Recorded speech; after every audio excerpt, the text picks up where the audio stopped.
الحمدللہ، اللہ کا لاکھ لاکھ شکر ہے کہ جس نے اپنی یاد کی توفیق اور موقع فراہم کیا۔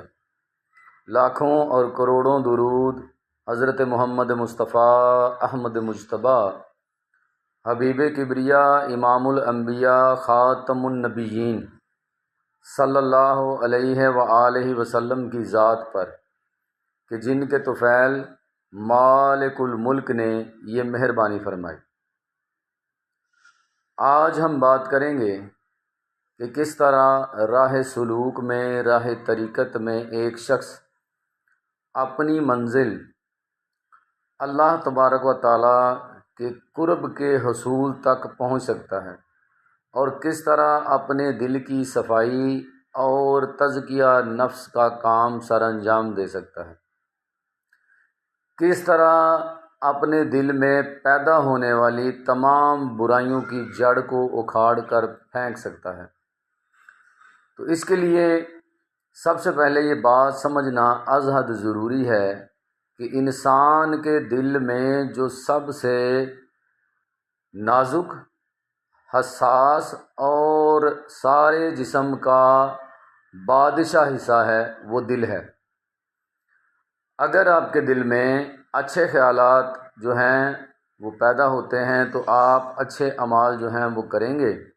اگر دل میں برے خیالات کا غلبہ ہے تو آپ برائیوں کی طرف مائل ہو جائیں گے۔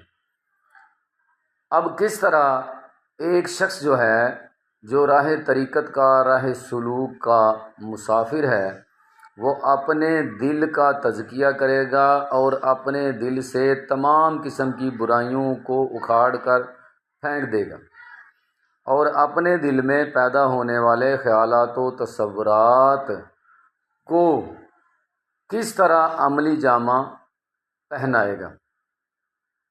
اب دیکھنا یہ ہے کہ اگر کسی شخص کے دل میں برے خیالات جو ہیں وہ جگہ بنا رہے ہیں تو پھر اس شخص کو سوچنا چاہیے کہ اس کا دل جو ہے وہ اللہ تبارک و تعالیٰ کے ساتھ کتنا جڑا ہوا ہے، اور اس کو ہر ممکن کوشش کر کے رب کے ساتھ جوڑنے کی کوشش کریں۔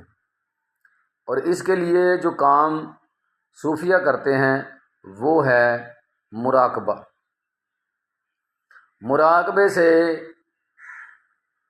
دل کی صفائی ہوتی ہے، نفس جو ہے وہ ہر قسم کی برائیوں سے پاک ہو جاتا ہے، چونکہ دل ہی وہ مرکز ہے جہاں سے اچھے اور برے اعمال جو ہیں ان کو عملی جامہ پہنایا جاتا ہے۔ پہلے خیالات جو ہیں وہ دل پر غلبہ کرتے ہیں، اور پھر خیالات عمل کا حصہ جو ہیں وہ بن جاتے ہیں، عمل کی شکل اختیار کر جاتے ہیں۔ تو دل کو ہر قسم کی برائی سے بچانے کے لیے راہ سلوک میں جو پہلا کام ہے وہ ہے مراقبہ۔ آپ اپنے دل کو اپنے رب کے ساتھ جوڑ دیں اور مراقبہ کر کے دل میں پیدا ہونے والے غلط قسم کے خیالات، برائیوں کی جڑ کو کاٹ کر پھینک دیں۔ دوسرا اس سلسلے میں جو کامیابی کے لیے کام کیا جاتا ہے وہ ہے تصور شیخ۔ جب آپ اپنے شیخ کا تصور کریں گے، وہ آپ کے دل میں ان کی صورت بیٹھ جائے گی، تو پھر کسی طرح بھی ممکن نہیں کہ بد یا برے خیالات جو ہیں وہ آپ کے دل میں گھر کریں، بلکہ آپ کا دل جو ہے وہ منبع نور بن جائے گا، اور آپ کے دل پر شیطانی خیالات کسی صورت جو ہیں وہ غلبہ نہیں پا سکیں گے، کیونکہ وہاں پر پہلے ہی رحمانی طاقتیں موجود ہیں۔ مرشد کی ذات جو ہے ایک ایسی ذات ہے جو آپ کو ہر صورت آپ کی منزل اللہ کے قرب کے حصول تک پہنچا دے گی۔ سب سے پہلے آپ نے مراقبہ کرنا ہے، اس کے بعد آپ نے تصور شیخ کرنا ہے، اور اپنے دل کو رب تعالیٰ سے جوڑ کر رکھنا ہے۔ کسی صورت میں بھی برے خیالات کو، برے تصورات کو، بری سوچوں کو اپنے دل تک پہنچنے نہیں دینا، اور آپ نے ان چیزوں کا راستہ جو ہے وہ مراقبے سے اور تصور شیخ سے کاٹنا ہے۔